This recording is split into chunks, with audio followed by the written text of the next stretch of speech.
اس سے کہو ہمیں لے جائے گا. تو وہ اس کے پاس چلا گیا. السلام علیکم. جی آپ کو حضرت آمنہ کی قبر معلوم ہے؟ جی معلوم ہے. آپ لے جا سکتے ہیں؟ کہا جی نہیں، ادھر پولیس ہوتی ہے، پکڑ لیتے. پھر وہ کہنے لگا کہاں سے آئے ہو؟ کہا پاکستان سے آئے. وہ بھی پاکستانی تھا. تمہارا نام کیا ہے؟ کہا سعید. اس کا افضل، اس کا سلمان. میں گاڑی میں بیٹھا تھا. کہا اس کا کیا نام ہے؟ کہا اس کا نام طارق جمیل ہے. کہنے لگا یہ وہی طارق جمیل ہے جس کی کیسٹیں چلتی ہیں؟ تو انہوں نے کہا ہاں جی یہ وہی طارق. کہو اس کی کیسٹ تو ابھی میری گاڑی میں لگی ہوئی. کہا انشاءاللہ میں تمہیں لے جاتا ہوں آپ پہ ویکھی جیسے. تو اس نے گاڑی بند کی اور ہمارے ساتھ جیپ میں بیٹھا. وہ 4 کلومیٹر لے کر ہمیں چلا روڈ پر، پھر اندر اتارا اور کوئی 4-5 کلومیٹر اندر ٹھو ٹھو ٹھو پتھروں سے ٹکراتے ہوئے، جھاڑیوں میں الجھتے ہوئے، اور کانٹے دار چھوٹی چھوٹی جھاڑیاں. ایک جگہ اس نے گاڑی کھڑی کی، پھر لے کے ہمیں پیدل چلا. اور آگے ایک پہاڑی ہوگی اتنی اونچی، کوئی 40-50 فٹ اونچی پہاڑی تھی.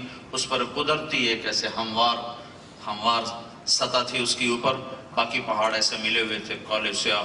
تو وہاں وہ قبر مبارک تھی اور عصر ہو چکی تھی اور سوگوار شام جیسے ہوتی ہے وہ فضا تھی. اور وہ منظر بھی ایسا تھا، میں 14 صدی پیچھے مڑ کے دیکھنے کی کوشش کر رہا تھا کہ 25 سالہ ماں دم توڑ رہی ہے اور 6 سالہ بچہ ماں ماں کہہ رہا تھا اور آگے ماں جواب نہیں دے پا رہی تھی. مجھے ہارٹ اٹیک ہوا ہے تو مجھے اس سے ایک اندازہ ہوتا ہے کہ حضرت آمنہ کو ہارٹ اٹیک ہوا ہوگا کہ ان سے بولا نہیں جا رہا تھا.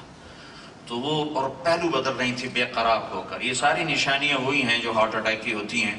تو آپ ماں ماں کہتے اور وہ آگے بات دیکھتی تھی اور بولا نہیں جاتا تھا. پھر دم توڑنے سے پہلے کہا جیسے شمع بجھنے سے پہلے بھڑکتی ہے تو ساری طاقت کو جمع کر کے فرمایا بیٹا کل حی میت و کل جدید بال. ہر زندہ نے مرنا ہے، ہر جوانی نے ڈھلنا ہے. مجھے لگتا ہے کہ تیری ماں کا وقت آ چکا ہے. لیکن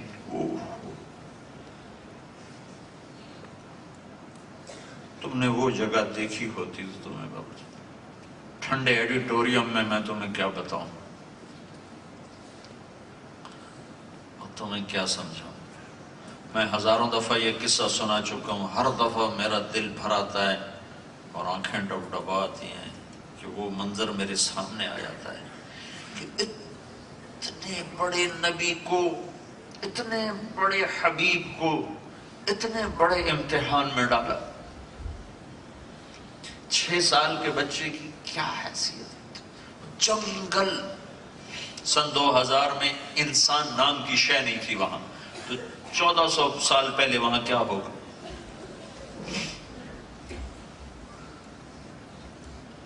وَلَتَطْهَرَ یہ آخری الفاظ تھے. میں نے ایسا بچہ جنا ہے جو ساری کائنات کو پاک کر دے گا، روشن کر دے گا. یہ آخری الفاظ تھے. اور پھر بچہ ماں کے سینے پہ سر رکھ کے رویا ہے اور اسے معلوم ہی نہیں کہ میری ماں کو ہوا کیا ہے. ہنستی کھیلتی موت آ گئی. ام ایمن نے بھی دودھ پلا، 8 عورتوں نے دودھ پلایا. جب کون دفن کرنے آیا کچھ سمجھ نہیں آتی. شاید کوئی راہگیر گزرا یا وہاں سے کوئی 13-14 کلومیٹر ابوا کی بستی ہے، وہاں گئی ام ایمن، کسی کو بلا کے لائیں کیونکہ ایک عورت کے بس میں نہیں وہاں قبر بنانا. جو لوگ آئے جنہوں نے قبر بنائی، اس کے بعد جب نیچے اترے ہیں تو ام ایمن نے دیکھا اللہ کے نبی غائب تھے، ساتھ نہیں. لوگوں میں ایک دم پیچھے مڑ کے دیکھا تو پیچھے سے اوپر آواز آ رہی ہلکی ہلکی. جب یہ واپس گئی ہیں تو وہ منظر تھا کہ ابوا کے پہاڑ بھی رو رہے تھے کہ آپ نے ماں کی قبر کو ایسے سینے سے لگا،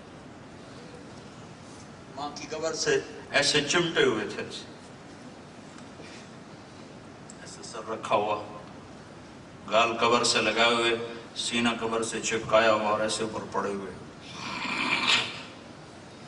جب ام ایمن قریب آئیں تو کیا کہہ رہے تھے. عرش بھی رویا ہوگا ان الفاظ کو سن کر کہ ماں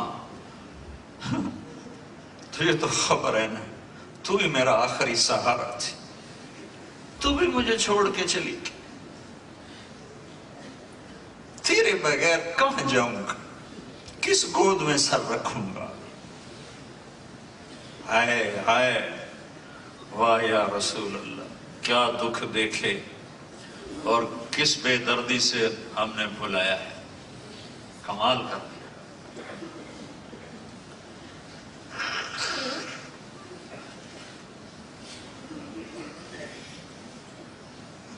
ام ایمن نے کھینچا، بیٹا محمد اٹھو۔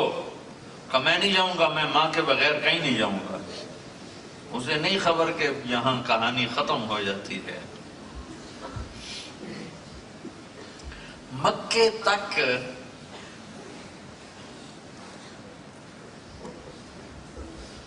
کیسے بلبلاتے ہوئے گئے۔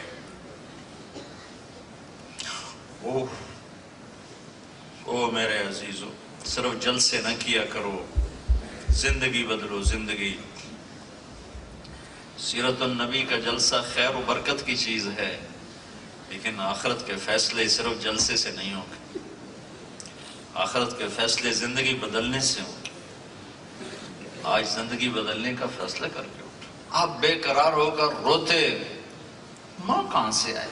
کبھی نوکروں سے دل بہلا، کبھی نوکرانیوں سے دل بہلا، کیا بے نیاز ہے۔ مکے میں ماں کو مارتا تو دادا تو ہوتا، چاچا تو تھے، دادی تھی، چاچے تھے، پھوپھیاں تھیں، کوئی سینے سے لگاتا، کوئی پیار کرتا۔ مدینے میں موت دیتا تو مدینے میں نانکے بیٹھے ہوئے تھے، وہ اٹھا لیتے۔ میں حیران ہوں، کس جنگل میں موت، اور 3 راتیں مسلسل رلایا ہے۔ ہائے ماں، ہائے ماں۔ ایک واقعہ سناتا ہوں، کتنا دکھ جھیلا۔ 57 برس گزر گئے اس بات کو، 57 سال، 63 سال آپ کی عمر ہوگی، اور آپ حجۃ الوداع کے لیے تشریف لے جا رہے۔ مدینے سے چلے تو 12,000، مکے پہنچے تو 1 لاکھ، عرفات میں پہنچے تو 1.25 لاکھ، ابوا میں پہنچے تو 70,000۔ یہ 70,000 کا عدد میں تخمیناً کہہ رہا ہوں، میں نے کہیں پڑھا نہیں، لیکن یہ باقی جو عدد بتا رہا ہوں یہ کتابوں میں موجود ہیں مختلف۔ میرا اندازہ ہے کہ ابوا سے، مدینہ سے چلتے چلتے ابوا پہنچ کے 60-70,000 چونکہ مجمع ساتھ مل رہا تھا قبائل، اس سارے قافلے کے ٹھہرنے کی جگہ بنائی گئی تھی ابوا کی وادی میں وہاں۔ لیکن جب آپ ماں کی قبر پر پہنچے تو وہ جنگل میں ایسے پہاڑوں میں، بیچ کا راستہ آپ نے لیا، تو جب آپ ماں کی قبر پر پہنچے تو آپ اونٹنی سے اتر گئے۔ اور میں تو چشمدید ہوں، وہاں تو 70 آدمی آرام سے نہیں بیٹھ سکتے۔ آپ نے 70,000 سے کہا ادھر ہی خیمے لگاؤ، ادھر ہی۔ اور دھوپ، اپریل کی دھوپ، احرام باندھا ہوا، سر ننگا، اور ماں کی قبر کے سرانے یوں بیٹھے، گھٹنے اوپر اٹھائے، ہاتھ یہاں رکھے اور سر نیچے دیا، اور پھر پھوٹ پھوٹ کے روئے ہیں، اتنا روئے ہیں کہ ہچکی بند گئی اور داڑھی آنسوں سے تر ہو گئی۔ ہائے کاش میری ماں زندہ ہوتی تو میں اس کی ایسی نوکری کرتا کہ میں عشاء کے مصلے پہ کھڑا ہوتا اور میں سورۃ فاتحہ شروع کر چکا ہوتا، اور ادھر سے میری ماں کہتی بیٹا محمد، تو میں کہتا لبیک اماں جی، نماز بعد میں پڑھوں گا۔ میں ماں کے لیے نماز توڑ دیتا، میں اپنی ماں کے لیے نماز توڑ دیتا، میں نماز بعد میں پڑھتا۔ ہاں ہاں میرے عزیزو، صرف جلسے نہ کرو، زندگیاں بدلو زندگیاں۔ وہ میری گھنٹے سوا گھنٹے کی بات سے کچھ احساس تو بیدار ہو سکتا ہے۔ زندگی تو بدلنے کے لیے تمہیں ارادے کرنے پڑیں گے، تمہیں اپنے